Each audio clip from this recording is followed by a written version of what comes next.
Students and also my loving teachers. இந்த நம்ம dead ப்ரிப்பரேஷன்ல நம்ம பார்க்கக்கூடிய இந்த சீரீஸ்ல பார்க்கும்போது எஸ்பெஷலி சைக்காலஜி நம்மளுடைய சேனல் நோக்கமே 30 அவுட் ஆஃப் 30 வந்து நம்மளுடைய உளவியல்ல நம்ம அதை நிச்சயமா ஒரு அச்சீவ் பண்ற நம்ம பார்த்துட்டு இருக்கிறோம். இப்போ ஆல்ரெடி எழுதுனா டெட் பேப்பர் 1ல வந்து மேக்சிமம் நம்மளுடைய குரூப்ல வந்து ஃபாலோ பண்றவங்க, நம்ம சேனல் ஃபாலோ பண்றவங்களோ, நம்ம கிளாஸ் அட்டென்ட் பண்ணவங்களோ மிக நல்லாவே மார்க் எடுத்திருக்கிறாங்க, நல்லா பாஸ் பண்ணியிருக்கிறாங்க. அவங்களுக்கு நம்முடைய சேனல் சார்பாக அவங்களுக்கு வாழ்த்துக்கள். அதே போல இந்த செமஸ்டர்லையும் இந்த நம்ம எழுத போற இந்த ஒரு எக்ஸாம்லையும் கூட உளவியல் பாடத்துல வந்து எஸ்பெஷலி நாம 30 அவுட் ஆஃப் 30ங்கிற அந்த லட்சியத்தோட பார்த்துட்டு இருக்கிறோம். ஆல்ரெடி நிறைய வீடியோஸ் நம்ம இது கொடுத்துருக்கோம். அந்த பிளேலிஸ்டோட லிங்க் கூட உங்களுக்கு நம்ம ஷேர் பண்றேன், அதையும் நீங்க ஃபுல்லா பாருங்க. இப்போ இந்த கிளாஸ்ல நாம பார்க்கக்கூடிய மிக முக்கியமான ஒரு கிளாஸ் அப்படின்னா, ஆல்ரெடி நம்ம பார்த்துட்டு வந்து கவனித்தல்ங்கிறத நம்ம பார்த்துட்டு இருந்தோம். இப்போ அந்த கவனித்தல் ரிலேட்டடா என்னென்ன ஃபேக்டர்ஸ் வந்து நாம வந்து பார்க்குறோம். Especially first paper and second paper போத்துமே ரெண்டுமே சம்மந்தப்பட்ட அந்த ரிலேட்டட் டாபிக்ஸ் வந்து நம்ம இந்த சப்ஜெக்ட்ல பார்க்க போறோம். அதுக்கு முன்னாடி நம்ம சேனல் வந்து சப்ஸ்கிரைப் பண்ணலைன்னா you kindly do subscribe and let us ஸ்விட்ச் on the video right now. Thank you once again. Let be here. என்ன வரும்? நம்மளுடைய சென்சரி ஆர்கன்ஸ் வந்து ஞாபகம் வரும். இந்த புலன்கள் வந்து என்ன வரும்னு பாருங்க. ஒரு புலன்கள் வந்து ஒரு கற்று அனுபவித்த விவரங்களை வந்து மனதில் நம்ம வந்து வைச்சுட்டு தேவைப்படும் போது நம்ம என்ன பண்றோம், நம்ம அதை வந்து ரீகேபிட்டல் பண்றோம், இல்லை ரீகால் பண்றோம், இல்லை வந்து ஒரு ரிஹர்சல் பண்றோம், எப்படி வேணாலும் நம்ம எடுத்துக்கலாம். ஸோ இந்த மாதிரி நம்ம பார்க்கறத நம்ம நினைவுன்னு சொல்லி நம்ம இங்க பார்க்குறோம். இப்போ இந்த நினைவுல வந்து ஃபேக்டர்ஸ் என்ன பாருங்க. அது மனதில் சேமித்து வைத்துள்ள விவரங்களை வந்து நினைவு என்று நம்ம கூறுகிறோம் இல்லையா? இதை நீங்க நோட் பண்ணி வைங்க. இதுல இப்போ குழந்தையிடம் வந்து நமக்கு நமக்கு தெரிஞ்ச ஒரு காய்கறிகள் பெயரையோ, இல்லை வேற ஏதாவது அவங்களுக்கு ஒரு ஆப்ஜெக்ட் வந்து ஆல்ரெடி ரிலேட்டடுக்கு பெயரையோ நாம அவங்களுக்கு சொல்லி கொடுத்துட்டு அதை வந்து திருப்பி ரீகால் பண்ணி நம்ம வந்து அவங்களை கேட்கிறோம் இல்லையா? ஸோ இந்த மாதிரி ஒரு விஷயத்துல வந்து நம்ம கேட்கும் போது அந்த குழந்தைகள் அந்த நேரத்துல வந்து இங்க பாருங்க பதிலளிக்க முடியாமல் இந்த மாதிரி அவங்க இருக்கிறாங்க அப்படின்னா, அப்ப அது வந்து என்ன என்ன ரீசன் வந்து இருக்க முடியும் அப்படின்னா, அதற்கு வந்து நினைவு தான் அங்க நம்ம இங்க காரணமா நாம பார்க்கிறோம். ஸோ பதிலளிக்க முடியாமல் திகைக்கின்றனர் அப்படின்னா, அப்ப அது என்ன நம்ம நம்ம பாயிண்ட் பண்றோம். ஈஸியா நமக்கு வந்து அங்கே பதிலளிக்க முடியாமல் இருக்கின்ற உடனே நமக்கு நம்ம புரிஞ்சுக்கலாம். அதுல நினைவுகள் வந்து அவங்களுக்கு சரியானபடி வந்து நினைவு வைக்கல. இல்லைன்னா அதுல வந்து அவங்களுக்கு ஆர்வம் இல்லாம இருக்கலாம். இல்லைன்னா அவங்க வந்து சரியாக கவனிக்காம இருக்கலாம். இல்லைன்னா அவங்களது கற்றல் கற்பித்தல் வந்து நிகழ்வு குறை இருக்கலாம். இல்ல அந்த மாணவர்களிடம் குறை இருக்கலாம். ஸோ ஏகப்பட்ட ஃபேக்டர்ஸ் வந்து இங்க நம்ம இங்க நம்ம இங்க பார்க்கலாம். இப்போ இதுக்கு காரணம் என்ன பாருங்க. அவர்கள் நினைவில் இல்லை என்றதை கூற வேண்டும் இல்லையா? இதை வந்து நம்ம ஈஸியா படுத்திடலாம். ஆனா அப்படி நம்ம வந்து ஈஸியா நம்ம கடந்துட்டு போக முடியாது. அப்போ இந்த நினைவு வந்து நிச்சயமா நம்ம என்ன பண்ணணும், மேம்படுத்தி ஆகணும். இப்போ இந்த நினைவு இல்லைன்னு சொல்லி நம்ம ஃபேக்டர்ஸ் மட்டும் கொடுத்துட்டு அதை வந்து சொல்யூஷன் இல்லாம நம்ம போக முடியுமா? ஸோ இந்த மாதிரி இடத்துல நினைவுகளை மேம்படுத்தக்கூடிய உத்திகள் என்னென்ன இதுல பார்க்கும்போது, இப்ப சிறந்த நினைவு திறன் உள்ளவர்களை வாழ்க்கையில் எளிதாக வெற்றி பெறுகின்றனர். இது நம்ம எல்லாமே நம்ம தெரிஞ்ச விஷயம் தான். ஏன்னா இப்ப இருக்கிற நம்மளுடைய ஒரு எஜுகேஷனல் சிஸ்டம் இருந்தா கூட இதுல வந்து என்ன ஆகும், நம்மளுடைய மெமரி ரோட் மெமரிக்கு நிறைய இம்பார்ட்டன்ஸ் நம்ம வந்து கொடுத்துட்டு இருக்கிறோம். இப்ப அதை நம்ம மாக்குறது இப்ப நிறைய ஏஐ ஃபேக்டரியில இருந்து டெக்னாலஜி ஃபேக்டரில இருந்து எல்லாமே நம்ம இதுக்கு வந்துட்டு இருக்குது. ஸோ இந்த மாதிரி இருக்கும்போது நாம அது என்ன பண்ணலாம், இந்த நினைவு ஃபேக்டரி இதை வந்து நாம ஓரளவுக்கு ஃபியூச்சர்ல வந்து நம்முடைய வந்து நம்ம நினைவுத்திறன் ஃபேக்டர்ஸ் மட்டுமே நம்ம வந்து டிபெண்ட் பண்ணாம மற்ற எல்லா துறையிலையும் நாம அவங்களுடைய டோட்டல் ஓவரால் கான்ஃபிடென்ட், அவங்களது ஓவரால் இன்டலெக்சுவல் டெவலப்மெண்ட் என்ன இருக்குது, இந்த மாதிரி வந்து நம்ம விஷயத்தை அவங்களை வந்து நம்ம இங்க நம்ம வந்து கொண்டு வரலாம். ஸோ இந்த மாதிரி ஒரு ஃபேக்டர்ஸ் இருக்கும்போது இப்போ குழந்தைகள் வந்து தாம் கற்றதை நீண்ட நாட்கள் நினைவில் வைத்து கொண்டால் அவர்கள் வாழ்க்கை வந்து என்ன ஆகும், பயனுள்ளதாக அமையும் வச்சு நம்ம நினைக்கிறோம் இல்லையா? இதுதான் ஃபேக்ட் கூட. அப்போ இந்த நினைவை மேம்படுத்த வந்து ஃபேக்டர்ஸ் என்னென்ன வகையில வந்து நம்ம டெவலப்மெண்ட் பண்ணலாம் அப்படின்னா, குழந்தைகள் வந்து கற்பதில் வந்து ஆர்வத்தை ஏற்படுத்த வேண்டும். ஃபர்ஸ்ட் ஆஃப் ஆல் வந்து நமக்கு ஒரு நினைவு வந்தால் நமக்கு என்ன ஆகும்னா, இதில் வந்து நமக்கு ஒரு ஃபோக்கஸா இருக்கணும். ஃபோக்கஸ் வந்து எங்க இருக்குது சார் அப்படின்னா, நம்ம எது மேல வந்து நமக்கு அட்டென்ஷன் இருக்குது, ஒரு அட்டென்ஷன்ங்கிறத விட ஒரு இன்ட்ரெஸ்ட் எங்க இருக்குதோ அதுல வந்து நம்ம தெரியாமலே ஒரு ஃபோக்கஸ் ஆகும். இப்போ ஒரு குழந்தைங்களுக்கு இருக்குதுன்னா, குழந்தைங்க நீங்க வந்து ஒரு ஒரு மேத்ஸ் புக் வைக்கிறீங்க, ஒரு சயின்ஸ் புக் வைக்கிறீங்க, ஒரு அதே நேரத்துல வேற ஒரு பிடி கேம்ஸ் வைக்கிறீங்க. ஆனா எல்லாமே இருந்து கூட பக்கத்துல ஒரு மொபைல் போன் வச்சுட்டு அதுல ஒரு ஒரு சாங்கோ இல்ல ஒரு வேற ஏதாவது ஒரு ரிலேட்டட் வந்து அங்க வந்து ஓடிட்டு இருக்கும்போது என்ன ஆகும், இத்தனை என்னதான் புக்ஸ் வச்சாலும் பக்கத்துல இமீடியட்டா அவங்க எதுல வந்து அவங்க ஃபோக்கஸ் போகுது, அந்த நியர்பை இருக்கிற ஒரு டிவிலயோ இல்ல ஒரு செல்போன்லயோ இல்ல வேற ஏதாவது ஒரு ஒரு ஒரு ஆடியோ அண்ட் வீடியோ அந்த விஷுவல் கம்யூனிகேஷன்லயோ இதுலதான் போகுது வழியா. எவ்வளவுதான் நம்ம ஒரு டேலண்டா இருந்தாலும் இன்டலெக்சுவல் இருந்தாலும் அந்த புக்ஸுங்கும் போது நமக்கு 2ஆம் தரம் வந்து படுது. ஏன்னா அவனோட ஃபோக்கஸ் வந்து விசுவலைசேஷன் வந்து அங்கே என்ன ஆகுது, அவங்க என்ன நம்ம அந்த ஆல்ரெடி நமக்கு பார்த்துருக்குறோம், அது வந்து அது மாஸ்லோ ஹைரார்கி அந்த பிரமிட்ஸ்ல பார்க்கும்போது, அதாவது காட்சி புலப்படுத்துதல் மூலம் வந்து நமக்கு குழந்தைகள் வந்து மிக எளிதாக கவனத்தை வந்து நம்ம திருப்பலாம் இல்லையா? எவ்வளவுதான் நம்ம ஓரலா சொன்னாலும், எவ்வளவுதான் நம்ம ஓரல் இன்ஸ்ட்ரக்ஷன் குடுத்தாலும், அந்த புலன் காட்சி அந்த விஷுவலைசேஷன் மூலமும், நம்ம விஷுவல் எய்ட்ஸ் மூலமா, இது ஈஸியா நம்ம கவனத்த நம்ம அட்ராக்ட் பண்ணலாம். அதனால தான் கூட இன்னும் கொஞ்சம் நெறைய இதுல பார்த்தா நம்ம குழந்தைகளுக்கு வந்து ஒரு ஆடியோ விஷுவல் மூலமா சொல்லிக் குடுங்க. அதே நேரத்தில வந்து நம்மளுடைய அந்த மேக்ஸிமம் பார்க்கும்போது, நம்மளுடைய அந்த ஆடியோ விஷுவல்ல கலர் எது வந்து அட்ராக்ட் பண்ண நம்ம லாஸ்ட் கிளாஸ்ல பார்த்தோம். கவனித்தல மெயின் ஃபேக்டர் அப்படின்னா, அதோட வந்து சைஸ் பார்த்தோம். அதோடைய அந்த நிறம் அப்புறம் வந்து கலர் பார்த்தோம். அப்புறம் அதோட வந்து அந்த மூவபிள் பார்த்தோம். அந்த அனிமேஷன் பார்த்தோம். ஒரு பொருள் வந்து அனிமேட் ஆயிட்டு இருக்கும்போது நமக்கு தெரியாமல வந்து அட்ராக்ஷனுக்கு போகுது. அதே நேரத்துல ஒரு ஒரு பொருள் வந்து ரொம்ப சைஸா, கலர்ஃபுல்லா இருக்கும்போது, பிக்கர் சைஸா இருக்கும்போது, அங்க வந்து நமக்கு வந்து இன்வைட் போகுது. இந்த மாரி விஷயத்துல வந்து கவனம் வந்துட்டு போகுது. இதுவும் நினைவுக்கு என்ன சொல்லணும் அப்படின்னா, எந்த அளவு கவனத்த வந்து நம்ம அட்ராக்ட் பண்றோமோ, அந்த அளவு பிற்காலத்துல வந்து நம்ம ஒரு நினைவுபடுத்தி பார்க்கும்போது, நம்ம ஈஸியா நம்ம ரீகால் பண்ணிக்கலாம். அப்ப ஃபோக்கஸுக்கும், அட்டென்ஷனுக்கும், மெமரிக்கும், அந்த ரிட்டென்ஷனுக்கும் நெறைய நம்ம வந்து ஈஸியா நம்ம வந்து ரிலேட் பண்ணலாம். இப்ப அடுத்தது, இப்ப பொருள் உணர்ந்து கற்றல். இது ஒரு ஃபேக்டர்.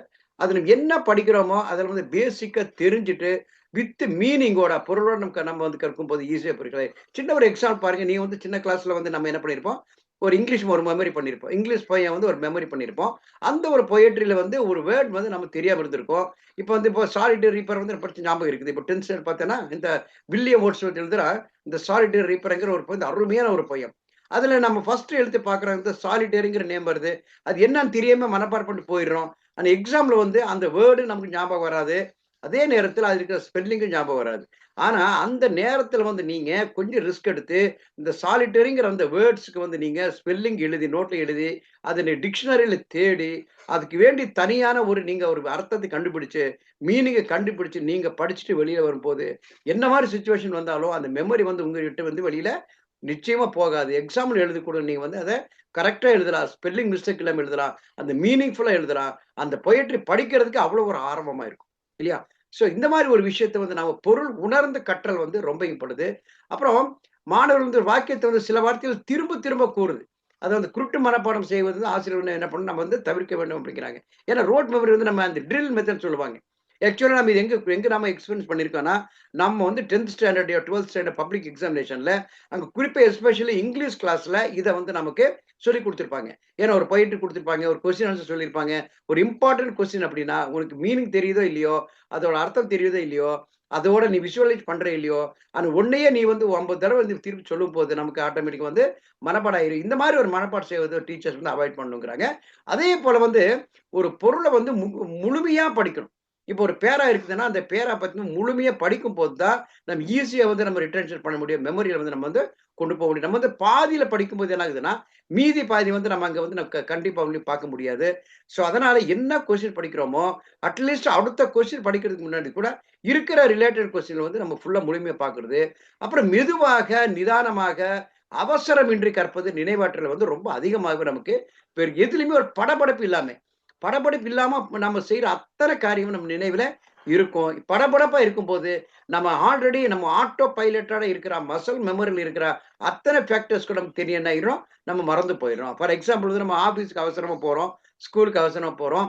அந்த சாவி எடுத்து நம்ம லாக் பண்றதுக்கு எல்லாருக்குமே தெரிஞ்ச விஷயம் தான். ஆனா அந்த நேரத்துல நம்ம படபடப்பா இருக்கும்போது, கொஞ்சம் லேட் ஆகும்போது, இல்ல ஒரு கெஸ்ட்ல வரும்போது, இல்ல நம்மளே கொஞ்சம் லேட் ஆகும்போது என்ன ஆகும்னா, அந்த படபடத்துல என்ன பண்ணுவோம், குறிப்பிட்ட ஒரு ரீசன் வண்டி சாவி எடுத்து கூட நம்ம வெளியில போயிட்டு மறுபடியும் எகைன் என்ன பண்ணுவோம், நம்ம ரிட்டர்ன் வருவோம். இல்லையா? ஸோ இந்த மாரி படபடப்பா இருக்கும்போது, நம்ம நினைவு மட்டும் இல்ல, நம்மளுடைய மெமரி கூட சரியா அங்க வந்து வேலை செய்ய முடியாதனால, நிச்சயமா குழந்தைகளுக்கு எதையோ அவசரமாக இது கண்டிப்பா படிக்கணும். அவசரப்படுத்தாம நிதானமாக சொல்லும்போது, அங்க மெமரி வந்து அங்க ரொம்ப நாளைக்கு நம்ம பார்க்கலாம்.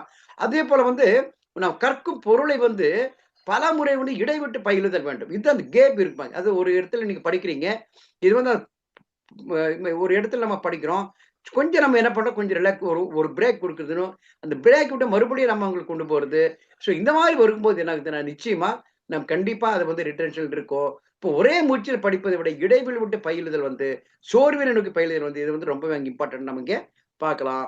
அப்புறம் பல புலன்வழி கற்றல். இத நம்ம ஆடியோ பார்த்திருக்கிறோம். இந்த பல புலன்வழி கற்றல் மூலமாகவும், கற்பை மனதில் வெகுநாட்ல வரை நிலவில் இருக்கும்.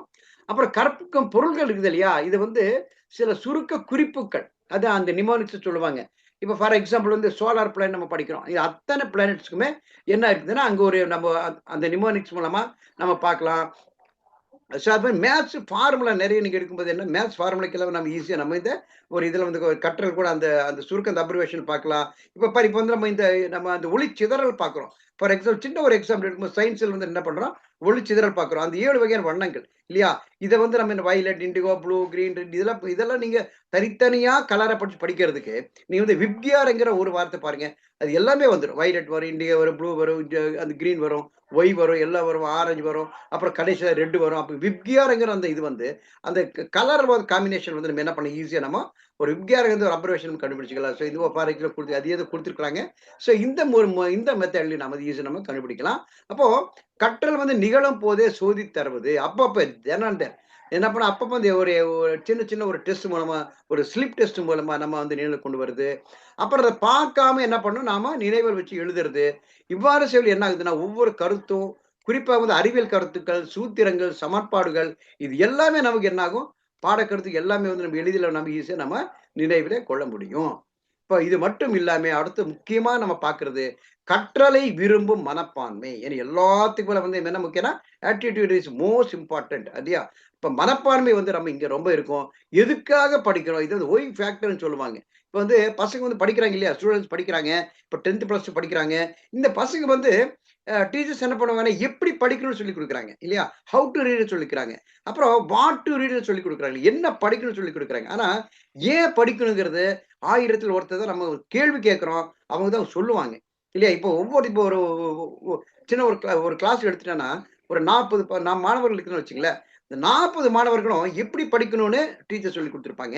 என்ன படிக்கணும்னு சொல்லிக் குடுத்துருப்பாங்க. ஆனா, ஏன் படிக்கணும்? இந்த 10த் ஸ்டாண்டர்ட் ஏன் வந்து நம்ம வந்து ஒரு ஹையர் ஸ்கோர் வாங்கணும்?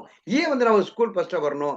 ஏன்ங்கிற கேள்வி வந்து யாருக்குன்னா, அந்த 40 மாணவர்கள்ல யாராவது ஒருத்தர் 2 பேருக்கு வரும். அவன் தான் சக்சஸ் ஆயி போவான். இல்லையா? அப்போ அந்த ஒய் ஃபேக்டர் வந்து ரொம்ப ரொம்ப இம்பார்ட்டன்ட். ஏன் படிக்கணும் அவன் நினைச்சுட்டா இல்லையா? அவனுடைய மனப்பான்மை வந்து நம்ம வந்து அவனுக்கு மாத்தி குடுக்கணும். அப்புறம் கவனித்து கற்றல் நினைவினை, கவனித்து கற்றல். அதன் மேல ரொம்ப ஃபோக்கஸோட ஒரு அட்டென்ஷனோட நம்ம வந்து லேர்னிங் பண்றது நிச்சயமா நினைவாகும். அப்ப ஆர்வமுடன் கற்றல் 3 பாயிண்ட் ரொம்ப ரொம்ப முக்கியம். இப்ப ஆர்வமுடன் கற்றல், கற்றதை வந்து விரும்பும் மனப்பான்மை, அப்புறம் கவனித்து கற்றல் 3 ரொம்ப முக்கியமா படுது. இப்ப சுதந்திரமாக அந்த செல்ஃப் அந்த லிபர்ட்டி சுதந்திரமாக வந்து அவன் கற்றல் அதுவும் நமக்கு நினைவில் நிறுத்திக் கொள்ளுவோம். ஏன்னா, எவ்வளவுதான் நம்ம வந்து ஒரு லேர்னிங்ங்கிறது என்ன அப்படின்னா, லேர்னிங் வந்து என்னன்னா ஒரு செல்ஃப் லேர்னிங் வந்து ரொம்ப முக்கியம். அதே மாரி மோட்டிவேஷன் நம்ம எவ்வளவுதான் வெளியில குடுத்தாலும், செல்ஃப் மோட்டிவேஷன்ங்கிறது அது விட முக்கியம் இல்லையா? அப்போ லேர்னிங்ங்கிறது வந்து செல்ஃப் லேர்னிங்கா இருக்கும்போது, செல்ஃப் மோட்டிவேஷன் இருக்கும்போது, அங்க வந்து என்ன அந்த அந்த அந்த மெமரி கூட என்ன ஆகும்னா, அந்த செல்ஃப் மெமரி வந்து ரொம்ப ஈஸியா நம்ம மற்றவர்கள் பார்த்து நம்மள வந்து நினைவுபடுத்துறத விட, நம்மள நினைவுபடுத்துவது ஈஸியா நமக்கு அங்கே தெரியும். அப்ப வந்து பாரு இத சொல்றாங்க. பிறரால் கற்க வற்புறுத்தப்படும் போது, கற்றல் ஒரு வெறுப்பு செயலாக தோன்றும். இல்லையா?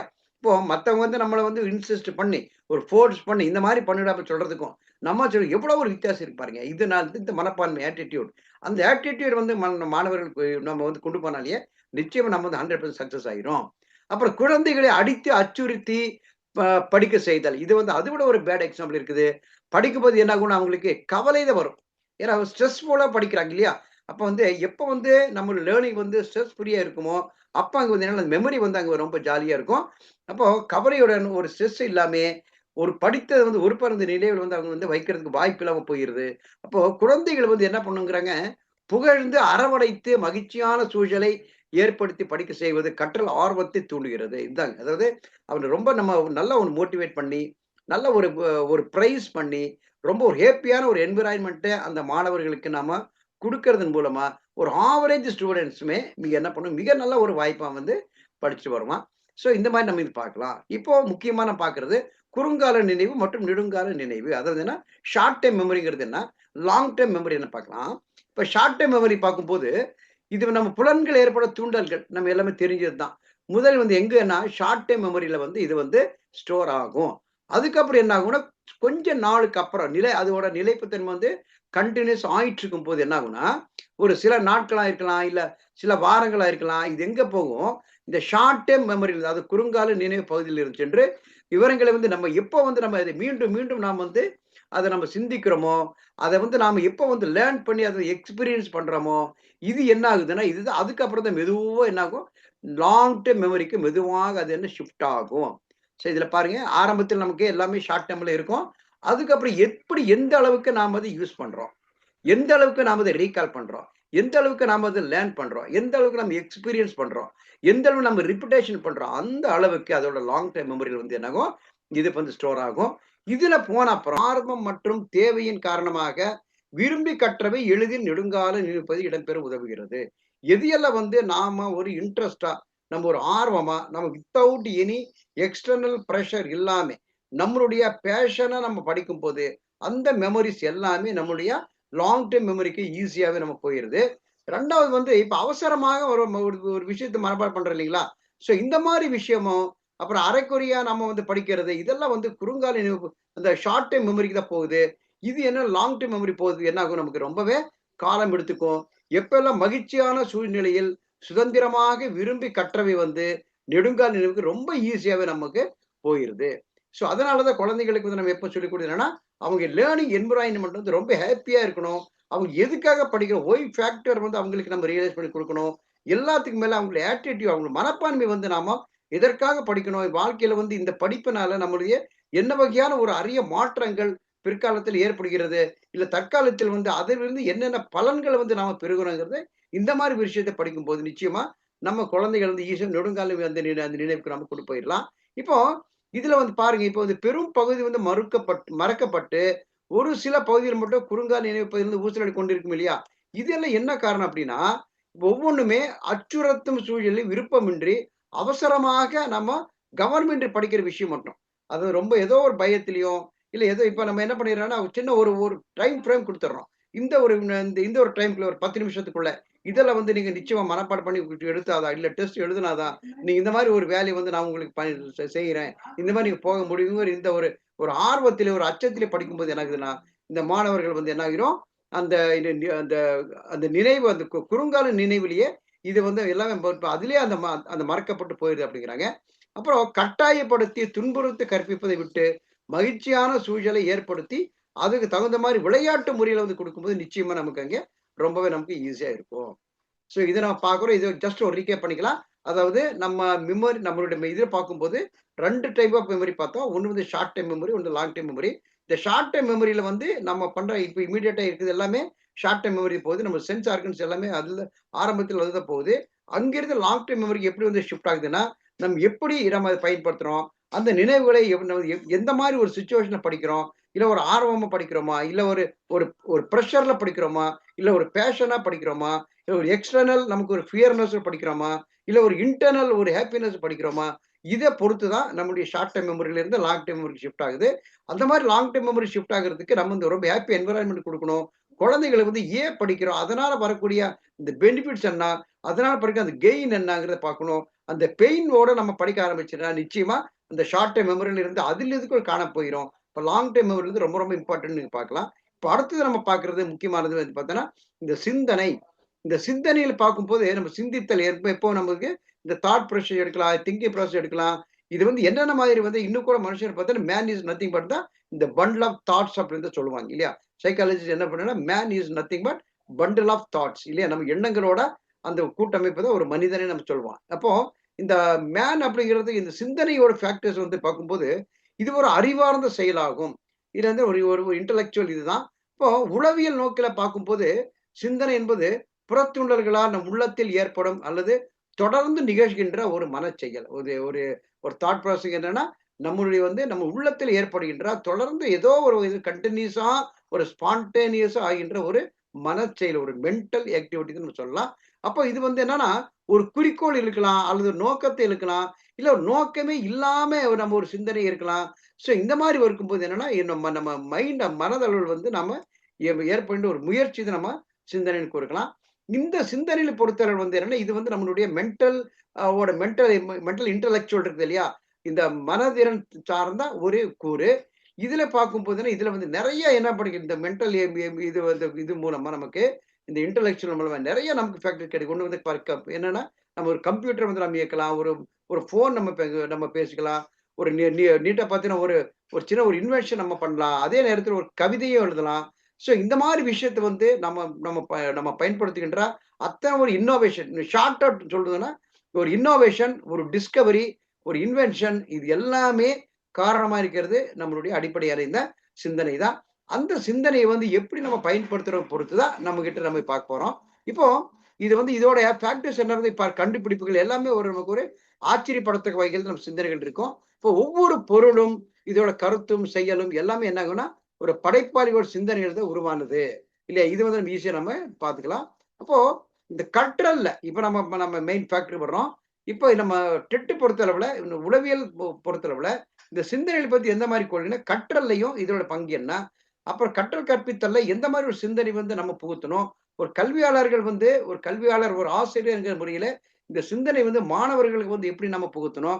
அதே நேரத்தில இதோட இந்த கற்றல் கற்பித்தல் இந்த முறையில வந்து இந்த சிந்தனையில் வந்து எப்படி நாம மாணவர்களுக்கு வந்து அந்த நம்ம கொண்டு போகணும் அப்படிங்கிறத நம்ம இங்க பார்க்கலாம். இப்போ படித்தவற்றை வந்து அப்படியே நம்ம திருப்பி நம்ம ஒப்பிக்கிறது, அப்ப எழுதுறது இதுதான் நம்ம என்னன்னா, ஒரு கற்றல் கற்பித்தல் நிலையிலிருந்து நம்ம மாறி, அதாவது என்னன்னா இந்த மாரி ஒரு நிலை வந்து குருட்டு மனப்பாடம் இந்த மாரி மாறி, இது என்னன்னா நம்ம என்னுடைய சிந்தனையின் அடிப்படையில வந்து நம்ம கொண்டு வரது உளவியல்ல சொல்றாங்க. அப்ப இதுல பார்க்கும்போது என்ன பாருங்க, இந்த வெறும் மனப்பாடம் செய்து கற்றத வாழ்க்கையில வந்து ஒருபோதுமே பயன்படாதுங்கிற அந்த எண்ணத்த வந்து நம்ம மாணவர்களுக்கு கொண்டு போணும். அதாவது என்னன்னா, நம்ம ஒரு பொருள் குடுக்குறோம். அது ரோட் மெமரி பண்றாங்க. அது நினைவுல வருது. அந்த short term to long term போகுது. அது எக்ஸாமினேஷன் நம்ம ஒரு எவாலுவேஷன் பண்றோம். அந்த எவாலுவேஷன்ல லாங் டெர்ம்ல என்ன இருக்குதோ, அத வந்து நம்ம ரீப்ராசஸ் பண்றோம். ரீகால் பண்றோம். அத வந்து எவாலுவேட் பண்றோம். ஸோ இது மூலமா நம்ம கொண்டு போய் நம்ம கற்றல வந்து நம்ம கொண்டு பிடிக்கிறதுக்கு பதிலாக, அந்த மாணவர்கள் வந்து அடிப்படையான ஒரு சிந்தனை வந்து எப்படி வந்து பயன்படுத்துறான்? அந்த இன்டலெக்சுவல் எப்படி யூஸ் பண்றாங்க? அவன் சொன்ன அந்த ஒரு ஆட்டிட்யூட் வச்சுட்டு, வருங்காலத்துல வந்து எப்படி ஒரு அப்ளிகேஷன் ஓரியன்டட் பண்றான்? எப்படி வந்து லைஃப்ல வந்து ஒரு இம்ப்ளிமெண்ட் பண்றாங்க வச்சு நம்ம இங்க பார்க்கணும் உளவியல்ல சொல்றாங்க. அப்ப அதுதான் ஈஸியா பார்க்கும்போது ஏட்டு சுரைக்காய் வந்து கறிக்கு உதவும். ஏட்டு சுரைக்காய் வந்து கறி சமைக்க உதவுமாங்கிறது இந்த ஒரு ஃபார்முலா வச்சு நமக்கு நம்ம ஒரு பழமொழி வச்சு சொல்றாங்க. இப்போ இந்த படித்தவற்றை வந்து வாழ்க்கையில் பல்வேறு சூழ்நிலை பயன்படுத்தி வெற்றி காணும் திறமையை வந்து கற்றல் என்று கூறுவது ஒன்றும் மிகையாகாது. அப்ப கற்றல்ங்கிறது என்ன அப்படின்னா, நம்ம என்ன படிக்கிறோமோ, என்ன அத வந்து லைஃப்ல எப்படி நம்ம அப்ளை பண்றோம்? எப்படி இம்ப்ளிமெண்ட் பண்றோம்? இதுதான் நம்மளுடைய அந்த long term, short term to long term, again long term to short term இந்த மாரி விஷயத்த வந்து நம்ம வந்து வேணாம் அப்படிங்கிறாங்க. இப்போ கற்றவற்றை வந்து வாழ்க்கையில வந்து பயன்படுத்துவத வந்து நம்ம இதான் சிந்தனை. இப்ப சிந்தனைங்கிறது ஷார்ட் ஃபேக்டர்னா கற்றவற்றை வாழ்க்கையில இந்த மாரி ஒரு எம்சிக்யூ குடுத்துட்டு, ஒரு சிந்தனையோட ஆப்ஷன் வந்து நாலேட்ஜ் குடுக்கும்போது, நிச்சயமா நீங்க வந்து எக்ஸாக்ட்டா அது வந்து ரொம்ப அப்ராப்ரியேட்டா இருக்கிறத நம்ம பார்க்கிறோம். இப்போ ஒரு கருத்தை வந்து நாம கற்கும் போதே அது சரியா? தவறா? இது அப்படியே வைத்துக் கொள்ளலாமா? அல்லது மாற்றி அமைக்கலாமா? எளிமைப்படுத்தலாமா? விரிவுபடுத்தலாமா? என்ற பல வகையில வந்து நம்ம சிந்திக்கிறோம் பார்த்தீங்களா? இதுதான் என்னன்னா, நம்ம புரிதல் என்று கூறலாம். இப்போ ஒரு அண்டர்ஸ்டாண்டிங் அப்படிங்கிறது என்ன அப்படின்னா, நம்ம ஒரு விஷயத்த லேர்ன் பண்ணிட்டோம். இந்த லேர்ன் பண்ண விஷயத்த இந்த நேரத்துல நம்மளால இம்ப்ளிமெண்ட் பண்ண முடியுமா? இல்ல இம்ப்ளிமெண்ட் பண்ண என்ன மாரி ஃபேக்டர் வரும்? இல்ல இந்த மாரி ஒரு விஷயத்துல இப்ப நம்ம ஃபார் எக்ஸாம்பிள் நம்ம இருக்கிறோம். இப்ப நம்ம ஒரு ஒரு ஆர்மில ஒருத்தர் சொல்லுவாரு. அங்க வந்து அந்த ஷூட் பண்றதுக்கு சொல்லிக் குடுக்குறாங்க இல்லையா? இந்த ஷூட் பண்ண சொல்லிக் குடுத்துட்டாங்க. இப்ப அவர் கையில வந்து கன்னு குடுத்துறாரு. இப்ப அந்த ஷூட் பண்ண அந்த கன் விஷயத்த வீட்டுக்கு வந்துட்டோம். இல்ல ஒரு ஃபிரெண்ட்ஸ் கிட்ட போயிட்டு இது வந்து நம்ம அங்க நான் வந்து லேர்ன் பண்ணேன். இத வந்து இங்க வந்து நான் வந்து சரியா செய்றேன் இல்லையான்னு பார்க்கலாமா அப்படின்ட்டு, அத வந்து ஃபிரெண்ட்ஸ் கிட்டயோ, இல்ல வீட்டு ஃபேமிலி கிட்டயோ, வீட்லயே நம்ம வந்து அப்ளை பண்ண முடியுமா? அப்ப அந்த மாரி நேரத்துல வந்து என்ன செய்யறது, இந்த மாரி ஒரு சிந்தனை வந்து நம்ம நல்ல ஒரு அடிப்படையான ஒரு சிந்தனை இல்லாம இருக்கணும். அதே போல தான் மாணவர்களுக்கு நாம ஒரு பள்ளி அளவுல, ஒரு வகுப்பறிவு அளவுல வந்து நம்ம குடுக்கின்ற அந்த அறிவும், அந்த ஆற்றலும், அந்த எண்ணங்களும், அந்த சிந்தனையும், பிற்காலத்துல வந்து எந்த மாரி சிச்சுவேஷன்ல வந்து அவன் பயன்படுத்தணும் அப்படிங்கிறத நம்ம தெளிவாக வருகிறது நம்ம வந்து சிந்தனைன்னு பார்க்கலாம். இத வந்து நம்ம என்ன பண்ணலாம், சிந்தனைய தாண்டி புரிதல்ங்கிறதுக்கு இது வந்து நம்ம ஒரு அப்ப அண்டர்ஸ்டாண்டிங் என்ன பார்த்தோன்னா, சிந்தனை வந்து சரியாக பயன்படுத்துறதா, இல்ல தெரிந்தவற்றை நம்ம பயன்படுத்துறதா, இல்ல சரியான நேரத்திலும், சரியான சூழ்நிலையில வந்து பயன்படுத்தணுமா? இல்ல தெரிந்தவற்றை எங்கு வேணா பயன்படுத்தலாமா? ஸோ இந்த மாரி ஒரு எம்சிக்யூ வந்து உங்களுக்கு புரிதல் பத்தி வரும்போது நீங்க நிச்சயமா நீங்க அத எழுதிறலாம். அப்புறம் இந்த பழைய அனுபவங்களை சிந்தித்து, அவற்றோட புதிய அனுபவத்தை நம்ம வந்து பிளெண்ட் பண்ணி குடுக்குறோம் இல்லையா? பொருத்தி பார்த்து ஒரு முடிவுக்கு வருவது குவி சிந்தனை. இது அப்ப குவி சிந்தனை இருப்பன்னா, ஏற்கனவே நம்ம ஒரு விஷயத்த தெரிஞ்சு வச்சிருக்கோம் எக்ஸ்பீரியன்ஸு. இப்ப நம்ம பார்க்குறோம். 2யும் சேர்ந்து அந்த நேரத்தில நாம் வந்து என்ன பண்ண போறோம்னு குவி சிந்தனை பார்க்குறோம். அப்போ பழைய அனுபவத்த நம்ம ஆல்ரெடி லேர்ன்ட் எக்ஸ்பீரியன்ஸ் இருக்குது. நியூ எக்ஸ்பீரியன்ஸ் வந்து நாம 2மே என்ன பண்ண போறோம், நம்ம வந்து அங்க மேட்ச் பண்ணி பார்க்குறோம். அப்போ இந்த ஒரு இது 2மே சேர்ந்து ஒரு புதிய அனுபவம் முயற்சிக்கிறோம் இல்லையா? இது வந்து என்னன்னா, விரி சிந்தனை கூறுகிறோம். அப்ப இது 2 பாயிண்ட் இருக்குது பாருங்க. குவி சிந்தனை, விரி சிந்தனை. குவி சிந்தனைங்கிறது நம்ம ஏற்கனவே ஒரு அனுபவம் நம்ம கிட்ட இருக்குது. புதுசா ஒரு அனுபவத்தை நம்ம லேர்ன் பண்றோம். 2யும் பார்த்து ஒரு முடிவுக்கு வர்றது வந்து குவி சிந்தனை.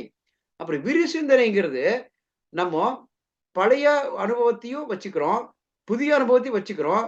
இது 2யும் பிளெண்ட் பண்ணி புதுசா ஒரு அனுபவத்த நம்ம நம்ம நம்ம வந்து முயற்சி பண்றோம் இல்லையா? இது வந்து என்ன விரி சிந்தனை. அது என்ன கன்வெர்ஜென்ட் சொல்லுவாங்க. அப்புறம் டைவர்ஜென்ட் திங்கிங் சொல்லுவாங்க. இது இந்த சைக்காலஜி என்ன சொல்லுவேன்னா, கன்வெர்ஜென்ட் திங்கிங்கிறது என்ன? டைவர்ஜென்ட் திங்கிங்கிறது என்னன்னு பார்க்குறாங்க. கன்வெர்ஜென்ட் அப்படின்னு பார்த்தோன்னா, already you learned some time experiences. Again you are learning the new experiences. But you are taking the decision with only because of the அந்த 2 எக்ஸ்பீரியன்ஸஸ் தான் இல்லையா? 2 வச்சு நம்ம முடிவு பண்ணிக்கிறோம். இது என்ன ஆகுதுன்னா, இந்த டைவர்ஜென்ட் திங் என்ன வருதுன்னா, ஆல்ரெடி யூ லேர்ன்ட் ஒன் அதாவது point A, then new experience தான் பாயிண்ட் பி. இது 2யும் வச்சு நம்ம என்ன பண்ணோம்? ஒரு சி உருவாக்குறோம். So we are gaining one more experience out of these 2. A plus B that is equal to C. அந்த மாதிரி ஃபர்ஸ்ட்ல பார்க்கும்போது என்னன்னா, ஏ அண்ட் பி வச்சு நம்ம என்ன பண்ணிடுறோம்? ஒரு முடிவுக்கு வந்துடுறோம். இங்க என்ன பண்றோம்? சி வந்து எகைன் லேர்ன் பண்றோம் இல்லையா? ஸோ இதுதான் டைவர்ஜென்ட். இதுல நம்ம இங்க வந்து கொண்டு போறோம். இப்போ அடுத்தது வந்து இந்த புலன்காட்சி நினைவு. இது பாருங்க. புலன்காட்சி நினைவு ஆல்ரெடி நம்ம பார்த்ததை பாருங்க. இதுல பார்த்தோன்னா, இதுல வந்து நம்ம எதை நம்ம ரொம்ப ஒரு ஆய்ந்து நம்ம அறிகிறோம். இத வந்து சிந்தனையோட முழு செயல் பார்க்கலாம். இப்போ இந்த புலன்காட்சியில வந்து என்ன பண்ண விசுவலைசேஷன் பண்ண போறோம். அந்த 5 சென்ஸையும் நம்ம என்ன பண்ண போறோம்? நாம இங்க வந்து ஆக்டிவேட் பண்ண போறோம். இது மூலமா நாம ஒரு எத வந்து ஒரு இன்க்யூசிட்டிவா ஒரு ஆராய்ந்து ஒரு முடிவுக்கு வர்றோமோ, இதுதான் சிந்தனையோட முழு செயல் பார்க்கலாம். இப்போ ஃபார் எக்ஸாம்பிள் வந்து ஒருத்தர் வந்து என்ன பண்ணுவாரு, ரொம்ப ஒரு அனுபவ எக்ஸ்பீரியன்ஸ் வச்சிருப்பாரு. அதே நேரத்துல வந்து ஒரு சிந்திக்கும் திறனை என்னன்னு சிந்திக்கும் திறன் அவர்கிட்ட நல்லா இருக்குது. இது 2மே வச்சு என்ன பண்ணுவாரு, இந்த இளமையில சிந்திக்கும் திறன் ஒரு வாய்ப்புகள் அளித்தும் கூட, அவங்களுக்கு நம்ம என்ன பண்ணணும், பயிற்சி அளிக்கும் மட்டும் நம்ம ஊக்குவிக்கணும். ஆல்ரெடி அவங்க வந்து நல்ல ஒரு திங்கிங் பண்ற ஒரு ஒரு ஆப்பிள் இருக்குது. அதுவும் மறுபடியும் ஒரு நல்ல ஒரு எக்ஸ்பீரியன்ஸ் இருக்குது. 2யும் வச்சு அவர் என்ன பண்ணுவாரு, புதுசா அவருக்கு என்ன பண்ணணும், நம்ம ஒரு ஒரு பயிற்சி அளித்து ஒரு மோட்டிவேட் பண்றோம் இல்லையா? ஸோ இந்த மாரி வருது என்னன்னா, நம்ம புலன்காட்சி நினைவுகள் நம்ம நம்ம ஈஸியா நம்மோட கொண்டு போலாம். ஸோ இந்த மாரி ஒரு விஷயத்த நம்ம கூடும்போது, ஒரு குறிப்பிட்ட இலக்கை அடைய முயலும் ஒருவனுக்கு தடைகள் ஏற்படும் பொழுது, இதுல பாருங்க நல்லா பாயிண்ட் பாருங்க. இது ஒரு எம்சிக்கு வாய்ப்பு இருக்குது. ஒரு குறிப்பிட்ட இலக்கை அடைய ஒரு முயற்சி செய்றாங்க. அங்க வந்து ஒரு அப்ஸ்டக்கிள் வருது, ஒரு ஹிண்டரன்ஸ் வருது, ஒரு அப்ஜெக்ஷன் வருது. அப்போ அவனுக்கு பிரச்சனை ஏற்படுகிறது. அப்ப அந்த நேரத்துல இவன் என்ன பண்ணணும்? ப்ராப்ளம் சால்விங் ஸ்கில் அங்க வேணும். ப்ராப்ளம் வெளிய வருமா? அப்போ பிரச்சனைகளே இல்லன்னு வச்சுக்கங்க. அப்போ வந்து என்னன்னா, அது ஒரு எக்ஸ்பெரிமென்ட்டா தேவ ஒரு ஒரு ஒரு சின்ன ஒரு என்க்விசிஷன் அங்க வந்து அங்க என்ன பண்ணாது? தேவையப்படாது. ஆனா, இந்த ஆய்வுல வந்து என்னென்ன வருது பாருங்க. அவன் வந்து ப்ராப்ளம் வரும்போது என்ன பண்ணுவான்னா, அடுத்தது வந்து ஒரு ஆய்வுக்கு வருவான்.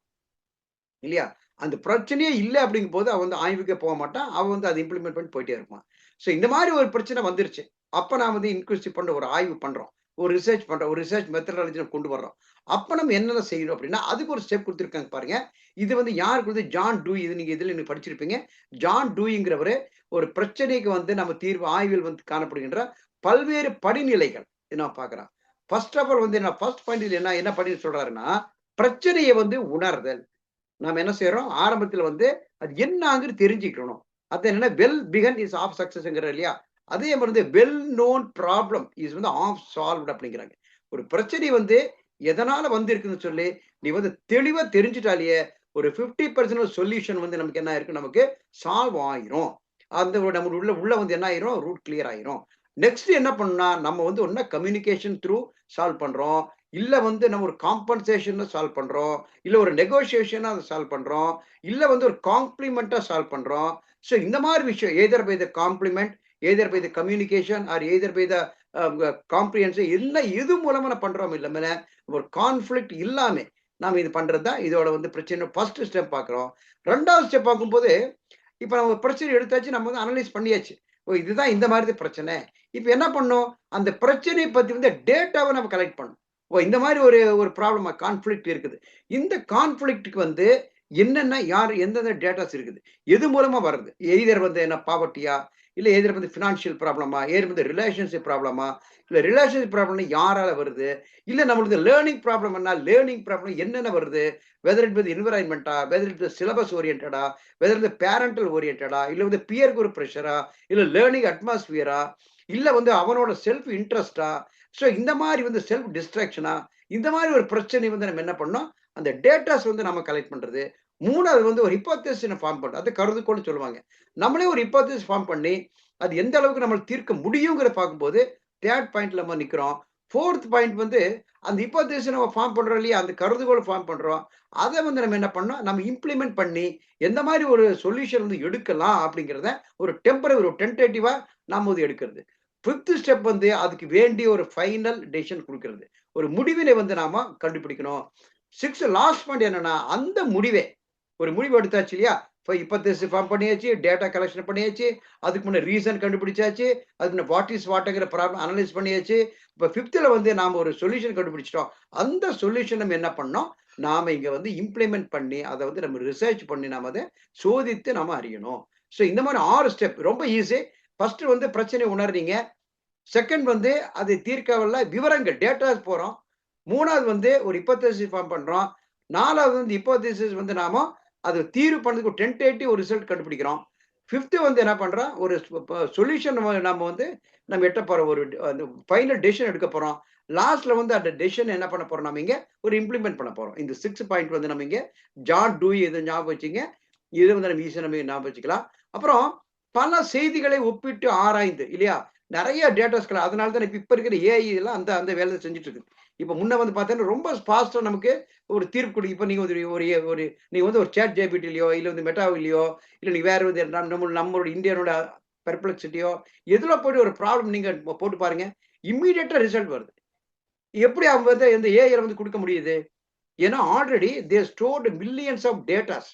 டேட்டாஸ் எல்லாமே அங்க ஆல்ரெடி ஸ்டோர் ஆயிருக்குது. அந்த டேட்டாஸ் வச்சு இந்த 6 ஸ்டெப் வந்து ஏஐ வந்து முடிவு பண்ணுது. என்ன பண்ணுது? ஃபர்ஸ்ட் வந்து நீங்க ஒரு ப்ராம்ப்ட் போன உடனே, இப்போ ஒண்ணும் இல்ல how can I study well அப்படின்னு சின்ன நீங்க ஒரு ஒரு ப்ராப்ளம் நீங்க போட்ட உடனே, அது வந்து என்ன பண்ணும்? உங்களோட பிரச்சனைய வந்து அது வந்து தெரிஞ்சிரும். ஓ! இவர்கிட்ட என்ன இருக்குல்ல அது வந்து ஈஸியா லேர்ன் பண்ணிரும். செகண்ட் வந்து என்ன பண்ணும்? அந்த ஹவ் கேன் ஸ்டடி லேர்னுக்கு குடுத்திருப்பாங்க இல்லையா? ஃபீட் பண்ணியிருப்பாங்க இல்லையா? அந்த ரிலேட்டட் இந்த ஸ்டடி ரிலேட்டட் டேட்டா குடுத்துருக்கீங்களா? அந்த டேட்டாவ இது ஏஐ போய் என்ன பண்ணும்? ஃபுல்லா ஒரு அனலைஸ் பண்ணும். டேட்டாவ அனலைஸ் பண்ணும். அப்புறம் அதுவே ஒரு ஹைப்போதீசிஸ் கிரியேட் பண்ணும். அந்த ஹைப்போதீசிஸ்க்கு என்ன பண்ணும்? ஒரு சொல்யூஷன் அதுவே குடுக்கும். அப்புறம் வந்து பெர்மனன்ட்டா அதுவே ரிசர்ச் பண்ணி யாரெல்லாம் அந்த டேட்டாஸ் வச்சுட்டு எப்படி வந்து படிச்சிருக்கான்னு சொல்லி அதுவே என்ன பண்ணிரும்? ஒரு ஆன்ஸர் வந்து கண்டுபிடிக்கும். அந்த ஆன்ஸர் வந்து ஒரு செகண்ட்ல வந்து நமக்கு என்ன ஆயிரும்? நமக்கு வந்து வெளியில தள்ளும். இல்லையா? ஸோ இதே மெத்தேடு தான் அந்த காலத்துல வந்து நம்ம சைக்காலஜி ஜான் டூயி பண்ணது. இப்போ வந்து ஏஐ பண்ணிட்டு இருக்குது. ஸோ இந்த மாரி ஒரு ப்ராம்ப்ட் பிரச்சனைய வந்து நம்ம என்ன பண்றோம்? குடுக்கும்போது, இது நிச்சயமா நம்ம என்ன பண்ணோம்? ஒரு ஃபைனல் சொல்யூஷன் வந்துர்றோம். இத வந்து பாருங்க அடுத்தது பாருங்க. இப்ப பல இந்த செய்திகள், இந்த டேட்டா நம்ம ஒப்பிட்டு ஆராய்ந்து பார்க்கும்போது, சில விதிகளை வகுத்தல் தொகுத்தறி அனுமானமாகும். இல்லையா? இப்ப எல்லா டேட்டாஸ் வச்சு நம்ம என்ன பண்றோம்? நம்ம ஒரு ஒரு லா உருவாக்குறோம். ஒரு ரூல் உருவாக்குறோம். அதது என்ன பண்றோம் நம்ம? தொகுத்தறி அனுமானம். இப்ப எடுத்துக்காட்டு பார்த்தீங்கன்னா, திடப்பொருள் வந்து வெப்பத்தால் விரிவடைகிறது. இது வந்து நம்ம எல்லா டேட்டாஸ் நம்ம பார்க்குறோம். ஒரு பொருள் நம்ம ஹீட் பண்ணும்போது, அது வந்து எக்ஸ்பேண்ட் ஆகுது இல்லையா? இத வச்சு நம்ம என்ன பண்ணோம்? ஒரு சாலிட் வந்து ஒரு ஹீட்ல பண்ணோம்னா மெல்ட் ஆகுது. மெல்ட் ஆன உடனே அதோட டென்சிட்டி, அதோட சர்ஃபேஸ் எல்லாமே ஜாஸ்தியாகுது. அந்த பிகாஸ் ஆஃப் மாலிக்யூல்ஸ் வந்து என்ன ஆகும்? ஒரு மால்டல் ஸ்டேட் போய் மாலிக்யூல்ஸ் வந்து இடம் மாறிட்டு போகும். அது வந்து ஷிஃப்ட் ஆகும். அப்ப அந்த பொருளே என்ன ஆகும்? ஷிஃப்ட் ஆகும். இந்த மாரி டேட்டாஸ் எல்லாம் வந்து என்ன ஆகும்னா, ஆல்ரெடி நம்ம வந்து இருக்குது. அத வச்சு நம்ம சொல்லப் போறோம். அதே போல நீர் நம்ம வாட்டர வந்து நம்ம வெப்பப்படுத்துறோம். அது என்ன ஆகும்? வாட்டர் மாலிக்யூல்ஸ் வந்து அதுவும் ஹீட் பண்றதுனால அது வந்து வேப்பரா மாறுது. வேப்பரா போது அதுக்கு நெறைய ஸ்பேஸ் தேவைப்படும். அந்த ஸ்பேஸ் வந்து வெளியில போகுது. அப்ப அதோட சர்ஃபேஸ் ஏரியா வந்து ஜாஸ்தியாகும். அது வந்து விரிவடைஞ்சுட்டு போகும். ஸோ இந்த மாரி வந்து ஜெனரல் கான்செப்ட் நம்ம வச்சு நம்ம பார்க்கிறோம். அப்புறம் அதே போல வாயு வந்து வெப்பத்தால் விரிவடைகிறது. எனவே அதாவது சாலிடும் வி சாலிட் இப்போ ஒரு ஐஸ் கட்டி இருக்குது. ஃப்ரிட்ஜ்குள்ள இருக்கும்போது அப்படி என்ன இருக்குது? இத்துணூண்டு ஒரு டம்ளர்ல நீங்க ஒரு பாதி டம்ளர் ஐஸ் இருக்குது. அதே ஐஸ எடுத்து என்ன பண்ண போறீங்க? வெளியில வந்து வந்து சன்லைட்ல வைக்கிறீங்க. சன்லைட் வச்ச உடனே ஜஸ்ட் ஒரு 2 மினிட்ஸ் என்ன ஆகும்? அந்த ஐஸ் இருக்கிற அந்த சர்ஃபேஸ் ஏரியா வந்து வெளியில என்ன ஆகுது? தண்ணியா வெளியில வந்து போயிட்டே இருக்கும். அப்போ ஆரம்பத்தில பார்க்கும்போது ஒரு 1/2 டம்ளருக்குள்ள அது வந்து ரொம்ப காம்பேக்ட்டா ரொம்ப சர்ஃபேஸ் ஏரியா ரொம்ப சுருங்கி இருக்குது. நீங்க சன்லைட்ல வச்ச உடனே அது வாட்டர் டிராப்ஸ் என்ன ஆயிருது? தண்ணி வந்து விரிஞ்சு எல்லா பக்கமும் விரிந்து நிக்குது. அப்ப அதோட ஏரியா பாருங்க. டம்ளருக்குள்ள இருந்த அதோட ஏரியாவும், வெளியில சுத்தி இருக்க ஏரியா பார்க்கும்போது என்னன்னா, அப்ப அது வெப்பத்தால வந்து விரிவடைகிறது. அதே ஆற்றல் வந்து எகைன் நீ வெப்ப குடும்ப சொல்லி குடுத்து என்ன ஆகும்? இங்க இருக்கிற அந்த வாட்டர் மாலிக்யூல் எவாப்பரேஷன் ஆகி மேல ஆவியா போகும். இது மாரி ஆவியா போய் வந்து ஏர்ல வந்து போய் கலக்கும். இன்னும் அது வந்து எக்ஸ்பென்ஷன் ஆயிட்டு போகும். ஸோ இந்த மாரி ஒரு சிச்சுவேஷன் வந்து நம்ம என்ன பண்றோம்? ஜெனரல் கான்செப்ட் பண்றோம் இல்லையா? இது வந்து என்னன்னா, தொகுத்தறி அனுமானம். ஸோ இதுல வந்து ஈஸியா வந்து கொஸ்டின் கேட்பாங்க. இது வந்து நம்ம எம்சிக்கு வந்து ஈஸியா நம்ம பார்க்கலாம். அப்போ இந்த மாரி ஒரு பொது விதியை வந்து தனிப்பட்ட நிகழ்ச்சிகளுக்கும் நினைவுகளுக்கும் பயன்படுத்தி பார்க்கும்போது என்னவும் பகுத்தறி அனுமானம் ஆகும். இப்போ எடுத்துக்காட்டா பொருள்கள் வெப்பத்தால் விரிவடைந்து பார்த்தோம். அப்புறம் அதே போல வந்து இந்த ஒரு கான்செப்ட் வச்சு நாம் வந்து பாரு இரும்பு, தங்கம், வெள்ளி, பாதரசம் வெப்ப விரி என்பது என்னமா இது எல்லாம் இந்த ஒரு கான்செப்ட் வச்சு நம்ம எல்லா பொருளும் எல்லா மெட்டாலுமே என்ன ஆகுது? இந்த மாரி விரிவச்சலும் இதுக்கும் நாம ஜெனரல் நம்ம கண்டுபிடிச்சல்னு சொல்றாங்க. அப்புறம் அடுத்தது இந்த 2 அனுமானங்களை நம்ம வந்து பயன்படுத்துவதால வந்து என்ன, குழந்தைகளை என்ன பண்ண முடியும்? தகுந்த முறையில் நம்ம வந்து பயிற்சி குழந்தைகளுக்கு அளிக்கலாம். இதனால் என்ன ஆகும்னா, அந்த குழந்தைகள் வந்து நியூ கான்செப்ட், புது கருத்துக்கள் வந்து அறுக்கலாம். புது விதிகள் வந்து நம்ம அனுப்பலாம். ஸோ அப்புறம் இதனால என்ன ஆகும்? குழந்தைகளோட சிந்தனை திறன் வந்து வளரும். ஸோ இவ்வளோ நேரம் நம்ம சொல்றது எதுக்கு? எல்லாமே எதுக்கு அப்படின்னா, குழந்தைங்களோட அந்த இன்டலெக்சுவல் அந்த அறிவு சார்ந்த அந்த சிந்தனை திறன், அந்த திங்கிங் அந்த இது வந்து வளர்றதுக்கு இவ்வளோ பண்றோம். இப்ப கடைசியில நம்ம பாருங்க இந்த சிந்தனை திறன் இதோட முடிக்கலாம். நெக்ஸ்ட் வீடியோல நம்ம அறிதல் திறன் பத்தி பார்க்கலாம். இப்ப இதுல வந்து லாஸ்ட் என்ன சொல்றேன்னா, சிந்தனையும் மொழியும். இத நம்ம பார்க்கலாம். இப்போ இது வந்து ரொம்ப ஒரு இம்பார்ட்டன்ட் ஒரு ஃபேக்டர் தான். இப்ப சிந்தனையும் மொழி எப்படி ரிலேட் ஆயிருக்குதுன்னா, தன் எண்ணங்களை இப்ப மொழிங்கிறது என்ன? நம்ம இருக்கிறத நம்ம கம்யூனிகேஷன் அப்படிங்கிறது உள்ள ஆல்ரெடி நம்ம ஸ்டோர் பண்ணிட்டேன். அது வந்து கம்யூனிகேட் பண்றோம். அது வந்து கான்வர்சேஷனா போகுது இல்லையா? அது என்ன எய்தர் பை என்ன பண்ணலாம்? வெர்பல்ல போலாம். இல்ல நான் வெர்பல் போலாம். அந்த வெர்பல்ல போகும்போது என்ன எய்தர் பை ரைட்டிங்ல போலாம். இல்ல வந்து ஸ்பீக்கிங்ல போலாம். இல்லையா? இல்ல வந்து சிங்கிங்ல போலாம். என்னமோ இதுல வெர்பல் போலாம். அப்போ தன் எண்ணங்களை அதாவது நம்மளுடைய ஒருத்தர் எண்ணங்களை வந்து பிறருக்கு எடுத்து எடுத்து கூறவும், பிறர் கருத்துக்களை இப்ப நம்ம ஒருத்தர் சொன்னா போதுமா? இப்ப கம்யூனிகேஷன்ங்கிறது டூ வேஸ். ஒண்ணு வந்து அப்வேர்ட் கம்யூனிகேஷன் இருக்கு, டவுன்வேர்ட் கம்யூனிகேஷன் இருக்கு இல்லையா? இப்ப அப்வேர்ட் கம்யூனிகேஷன் வந்து நம்மளுடைய பாஸ், எகைன் பாஸ் அந்த மாதிரி நம்மளுடைய சுப்பீரியர் கிட்ட போகும்போது அப்வேர்ட் கம்யூனிகேஷனு. மேல ஒரு இதுல இருந்து சுப்பீரியர்ல இருந்து கீழே இருக்கிற லேபர் வரைக்கும், கீழே இருக்கிற அடிமட்ட சர்வெண்ட் வரைக்கும் வர்றது என்னன்னா டவுன்வேர்ட் கம்யூனிகேஷனு. அப்ப அப்வேர்ட் கம்யூனிகேஷன், டவுன்வேர்ட் 2மே சேரும்போது there will be the two way communication நம்ம சொல்லுவோம். ஸோ இந்த கம்யூனிகேஷன் வந்து நம்ம பாடுறதுக்கு நமக்கு லாங்குவேஜ் வந்து ரொம்ப ரொம்ப இம்பார்ட்டன்ட். இந்த லாங்குவேஜ் வந்து உருவாக்க காரணம் என்ன? இந்த சிந்தனை. அப்ப பாருங்க எவ்வளவு எப்படி சுத்தி வருது பாருங்க. அப்போ பிறர் கருத்துக்கள் அறியவும் மொழித்திறன் தேவைப்படுகிறது. சிந்திப்பதற்கும் மொழி பயன்படுகிறது. மொழியின் வளர்ச்சிக்கும் நிச்சயமா மொழியின் வளர்ச்சிக்கும் சிந்தனை. அதனாலதான் என்ன பண்ணுவாங்க? தாய்மொழியில கற்பதற்கு மாணவர்களை ஊக்குவிக்க வேண்டும். வந்து அப்படிங்கிறனா தாய்மொழியில தான் நம்மளோட சிந்தனை சக்தி வந்து அதிகமா வளருங்கிறது உளவியலாளர்களோட நம்பிக்கை கண்டுபிடிச்சிருக்கிறாங்க. அப்போ தாய்மொழியில நாம் இருக்கும்போது என்னாகும்? சிந்தனை வந்து அங்க வளர்ச்சி வரும். சிந்தனையில இருக்கும்போது அது எண்ணங்கள் வந்து மொழியா உருவாகும். மொழியும் நம்ம சிந்தனையும் அங்க நல்லா ஆரோக்கியமா இருக்குது. மொழியும் ஆரோக்கியம் இருக்குதுன்னா, அங்க வந்து சிறப்பான ஒரு விளைவு வந்து அங்க வர்றதுக்கு வாய்ப்பா இருக்குது. இன்னும் கூட என்ன செய்யும்? இன்னும் கூட நிறைய இடத்துல பார்க்கும்போது, ஆங்கிலத்திலயும் நீ திங்க் பண்ண மாரி பாருன்னு சொல்லுவாங்க. இப்ப நம்ம வந்து பசங்கள் வந்து நம்ம இந்த இந்த கிளாஸ்ல வருவாங்க இல்லையா? இந்த ஸ்போக்கன் இங்கிலீஷ் கிளாஸ்க்கோ, இல்ல இங்கிலீஷ் கிளாஸ் வரும்போது, நம்ம என்ன வந்து நம்ம சொல்லிக் குடுக்குறோம் அப்படின்னா, நீங்க திங்க் பண்றதுக்கு கூட முடிஞ்ச அளவு இங்கிலீஷ்ல திங்க் பண்ணி பாருங்க. அது உங்களுக்கு என்ன ஆகும்னா, கம்யூனிகேஷன் இங்கிலீஷ்ல வந்து உங்களுக்கு ரொம்பவே ஈஸியா உங்களுக்கு ஹெல்ப்ஃபுல்லா இருக்கும். இப்ப ஃபார் எக்ஸாம்பிள் வந்து நீ வந்து 4:30 முடிச்சு 5 மணி ஸ்கூலுக்கு வீட்டுக்கு போயிடுற இல்லையா? 5 மணியிலிருந்து நைட் 8, 10 மணி வரைக்கும், நீ தூங்குற வரைக்கும் என்னென்னலாம் நீ செய்ய போறியோ, அத வந்து அப்படியே நீ வந்து என்ன செய்ற, தமிழ்ல தான் வரும். அது வந்து அப்படியே ஆங்கிலத்துல வந்து நீ வந்து திங்க் பண்ணி பாரு. அப்ப அவன் இங்கிலீஷ்ல வந்து திங்க் பண்ணி பார்க்கும்போது என்ன பண்ணுவான், ஒவ்வொரு ஸ்டெப் பை ஸ்டெப் ஒவ்வொரு சென்டென்ஸ் பை சென்டென்ஸா, வேர்ட் பை வேர்டா வந்து என்ன பண்ணுவான், காயின் பண்ணுவான். ஃபார் எக்ஸாம்பிள் நம்ம என்ன பண்ணுவோம், சரி நான் சார் 5 மணிக்கு போன உடனே நான் வந்து வீட்ல வந்து நான் போன உடனே என்னுடைய யூனிஃபார்ம் எல்லாம் கழட்டிட்டு நான் வந்து கொஞ்ச நேரம் விளையாட போறேன்னு சொல்லுவான். இப்போ ஃபர்ஸ்ட் வந்து என்ன பண்ண போன உடனே யூனிஃபார்ம் வந்து என்ன பண்ணுவான், சேஞ்ச் பண்ணுவான். இப்ப அதையே நான் வந்து தமிழ்ல வந்து ஈஸியா வரும். அவங்க லாங்குவேஜ்ல ஈஸியா வரும். அதையே அவன் இங்கிலீஷ்ல வந்து திங்க் பண்ணணும். ஆங்கிலத்துல அவனுக்கு தெரிஞ்ச ஒரு ஆங்கிலத்துல இந்த மாதிரி ஒரு திங்க் பண்ணும்போது என்ன ஆகும்னா, இன்னும் கூட ஸ்போக்கன் வந்து அங்க ரொம்ப ஈஸியா வந்து எஃபெக்டிவா இருக்கும். ஸோ இந்த மாதிரி ஆரம்பத்துல வந்து சிந்தனையை வந்து மொழியில வந்து நம்ம குடுக்கிறது. அப்புறம் குழந்தைகள் வந்து அறிவு வளர வளர தம் சிந்தனையில் மொழியில் வந்து அதிகம் பயன்படுத்துகின்றனர். எந்த அளவுக்கு அவனோட இன்டெலிஜென்ஸ் அந்த பிரில்லியன்ஸ் வருதோ, அந்த அளவுக்கு மொழியையே வந்து சிறப்பா பயன்படுத்துவான். இதனால் என்ன ஆகுதுன்னா, புதிய கருத்துக்களையும், புதிய பொருள்கள் வந்து என்ன பண்ணுவான். ஏன்னா, வொக்காபுலரி வந்து அங்க வந்து என்ஹான்ஸ் ஆயிட்டே போகுது. எப்போ வந்து வொக்காபுலரி வந்து ஒருத்தன் இன்கிரீஸ் ஆயிட்டே போதோ, அது வந்து ஜாஸ்தியா அது அதிகப்படுத்தி லேர்ன் பண்றானோ, நெறைய பொருள்கள் பத்தி அவன் வந்து தெரிஞ்சுக்குவான். அதே மாரி வந்து இதனால தான் நம்ம என்ன செய்றோம்னா, குழந்தைகள் வந்து கதை புத்தகம் வந்து படிக்க சொல்றது. இப்போ சின்ன பாத்தேன்னா நம்ம பார்க்குறோம். சரி கதை புக் தானே, இத்துணூண்டு புக் தானே என்ன அப்படின்னு பார்க்குறோம். அதோட பவர் ஆஃப் அந்த ஸ்டோரி புக்ஸ் இருக்கு பார்த்தீங்களா? ரொம்ப அளப்பரியா இருக்கு. ஏன்னா, எப்படி சின்ன ஒரு ஸ்டோரி இப்போ வந்து நம்ம ஆரம்ப காலத்துல பார்க்கும்போது, இந்த ராஜேஷ்குமார் எழுதுவார். இந்த கிரைம் ஸ்டோரி எழுதுவாருங்க. இப்போ நாங்க அப்ப ராஜேஷ்குமார் புக்ல படிக்கும்போது இத்துணூண்டு தான் இருக்கும். பாக்கெட் சைஸ் தான். அது ஒரு புக்க படிச்சுட்டு வெளியில வந்துட்டாலே, பல நாட்ல அவர் எந்த நாட்டு அந்த நாட்ல என்னென்ன விஷயங்கள் நடக்குது? என்ன மாதிரி ஒரு கல்ச்சர் வந்து அங்க ஃபார்ம் பண்றாங்க, என்ன மாதிரி ஒரு சீட்டிங் வந்து அங்க வந்து நடக்கிற வாய்ப்பு இருக்குது, எதுல ஒரு நல்ல பழக்கங்கள் இருக்குது, எதுல கெட்ட பழக்கங்கள் இருக்குது, எல்லாமே அந்த கிரைம் ஸ்டோரியில வந்து அத்தனையும் அந்த 1/2 மணி நேரம் அந்த புக்க படிச்சு வெளியில வரும்போது அத்தனையும் அந்த அந்த பசங்களுக்கு வந்து நமக்கு என்ன ஆயிரும் தெரிஞ்சிரும்.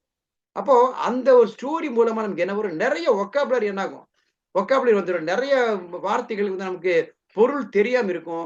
ஒரு இங்கிலீஷ் புக் படிச்சோம்னா, அது மீனிங் தெரியாம இருக்கும். தமிழ்லயே நெறைய பொருள் தெரியாம இருக்கும். அப்ப அந்த பொருள் தெரியாத வார்த்தைகள் எல்லாத்தையும் நம்ம என்ன பண்ணணும், டிக்ஷனரி வச்சு நம்ம அத பார்க்கும்போது, ஒரு புக்க வந்து தரோவா ஒரு 1/2 மணி நேரம் ஒரு கதை புக்க நீங்க படிச்சுட்டாலே, அதுல என்ன ஆயிரும்னா, அத்தன ஒரு வொக்காபுலரி வரணுமானும், அப்புறம் சிந்தனை திறன் எனக்கு நான் ஆல்ரெடி சொன்னது போல, ஆல்ரெடி ஒரு எக்ஸ்பீரியன்ஸ் வச்சிருப்பான். இந்த புக் மூலமா நியூ எக்ஸ்பீரியன்ஸ் வருது. இது 2மே சேர்ந்து ஒண்ணா either you can go by the divergent thinking போலாம். இல்ல வந்து கன்வர்ஜென்ட் திங்கிங் போலாம். நியூ எக்ஸ்பீரியன்ஸ் வந்து லேர்ன் பண்ணலாம். ஃபார் எக்ஸாம்பிள் ஒருத்தர் வந்து இப்போ டெல்லிக்கு ஒருத்தர் போல. வீட்ல டெல்லிக்கு போல. ஆனா டெல்லியோட இத பத்தி ஒரு கதை புக் படிக்கிறாரு. அந்த டெல்லியில வந்து இருக்கும்போது அந்த கதை ஆத்தர் என்ன பண்றாரு, அந்த டெல்லி அப்படியே நேரேட் பண்ணியிருப்பாரு. எந்தெந்த இடத்துல ஒரு பார்லிமென்ட்ல இருந்து என்னென்ன பண்ணுவாங்க, போற ரோடு எல்லாமே அத்தனையும் அங்க இருக்கிறவங்க மட்டும் அந்த அந்த டூரிஸ்ட் பிளேஸஸ் எல்லாமே அந்த புக்ல எழுதியிருப்பான்னு வச்சுங்களேன். அப்ப அந்த புக் முடிச்ச உடனே அந்த டெல்லியில இருக்க அத்தனை பிளேஸும் அவன் கண்ணு முன்னாடி வந்துரும். அது அப்படியே ரோட் போட நெக்ஸ்ட் டைம் அவன் போகும்போது என்ன ஆகும், ஆல்ரெடி ஒரு எக்ஸ்பீரியன்ஸ் வந்து அந்த புக்ல லேர்ன் பண்ணிட்டான். நியூ எக்ஸ்பீரியன்ஸ் வந்து டெல்லியில வந்து டைரக்ட்டா போய் என்ஜாய் பண்றான். 2மே சேரும்போது இவனுக்கு என்ன ஆகும், அத விட ஒரு நியூ எக்ஸ்பீரியன்ஸா ஒரு த்ரில்லிங்கா அவன் ஃபீல் பண்ணுவான். இல்லையா? சோ அதனால புக்ஸ் ரீடிங் வந்து ரொம்ப ரொம்ப இம்பார்ட்டன்ட். அது மூலமா நம்மளுடைய சிந்தனை வந்து வளர்க்கலாம். அப்புறம் கருத்து வளர்க்கலாம். அப்புறம் இந்த கருத்து அப்படிதான். அப்புறம் செயல்கள், கற்பனை. இது மூலம் எளிய கற்பனை பண்ணலாம். இமேஜினேஷன் வந்து ரொம்ப ஒரு கிரியேட்டிவா திங்க் பண்றதுக்கு சிந்தனை மொழி உதவாகுது. அதே போல இந்த மொழி வந்து குழந்தைகள சிந்தனையோட எத வளர்க்கு பாருங்க. சிந்தனையின் தன்மைய வளர்க்குது, சிந்தனையோட தரத்தை வளர்க்குது. அப்போ சிந்தனையோட நம்மளுடைய இத வந்து ஒரு தரத்தை வந்து உயர்த்துவதற்கு ஒரு கருவியாகவே இந்த சிந்தனை வந்து நமக்கு பயன்படுது. ஸோ இந்த சிந்தனை பத்தி வந்து நெறைய ஒரு இம்பார்ட் பாத்துட்டோம். வீடியோ வந்து கொஞ்சம் புரியலனாலும் ஒரு தடவ 2 தடவ கேளுங்க. நிச்சயமா இங்க இருந்து 2, 3 கொஸ்டின் நிச்சயமா வரும். குறிப்பா வந்து அந்த அந்த ஆராய்ச்சி படிநிலைகள். ஜான் டூயி இதுல வந்து யாரு வந்திருக்காங்கன்னா, உளவியலாளர்கள் வந்து ஜான் டூயி வந்து இங்க வந்து சொல்லியிருக்கேன். ஜான் டூயி வந்து மறக்காம ஞாபகம் வைங்க. அப்புறம் சிந்தனையோடும் மொழிக்கும் என்ன தொடர்புங்கிறது இங்க வந்து சின்னதா குடுத்துருக்காங்க. ஆனா இதுல வந்து நெறைய கொஸ்டின்ஸ் வந்து இன்னும் நல்லா டீட்டெயிலா சொல்லலாம். நெறைய கொஸ்டின் வந்து இங்க கேட்க வாய்ப்பு இருக்குது. அப்புறம் சிந்தனை இது முடிச்ச அப்புறம் இந்த ஆராய்ச்சி இத ஞாபகம் வைங்க. அப்புறம் அடுத்து முடிஞ்ச உடனே ரொம்ப முக்கியமானது, இந்த சிந்தித்தல் வந்து ஒரு அறிவார்ந்த இது எந்த மாரி ஒரு செயல், அப்புறம் இதோட கருத்து செயல் என்னங்கிறது இது எனக்கு தெரிய பார்க்கணும். அப்புறம் இந்த ஷார்ட் டைம் மெமரியோ, லாங் டைம் மெமரியிலோ ஆல்ரெடி நம்ம பார்த்ததுல, எந்த மாரி சிச்சுவேஷன்ல நம்முடைய ஷார்ட் டைம் மெமரி வந்து லாங் டைம் மெமரிக்கு போகுது. இது நாம பார்க்கலாம். இத வந்து கொஞ்சம் ரீகால் பண்ணுங்க. அப்புறம் அடுத்து வந்து மெயின் முக்கியமான இது. அது புலன்வழி கற்றல் மூலமாக மனதில் வந்து வெகு நாட்கள் வரை நிலைத்து நிற்கும். எவ்வளவுதான் நாம் பண்ணாலும், நம்ம சென்ஸ் ஆர்கன்ஸ் இந்த 5 சென்சஸ் மூலமா நம்ம படிக்கிறது ரொம்ப இருக்கும்.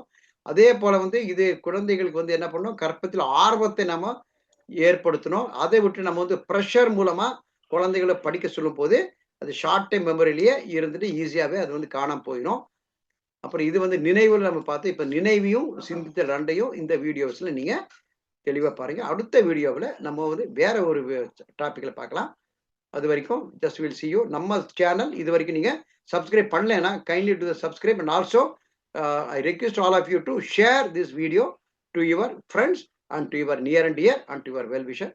Thank you.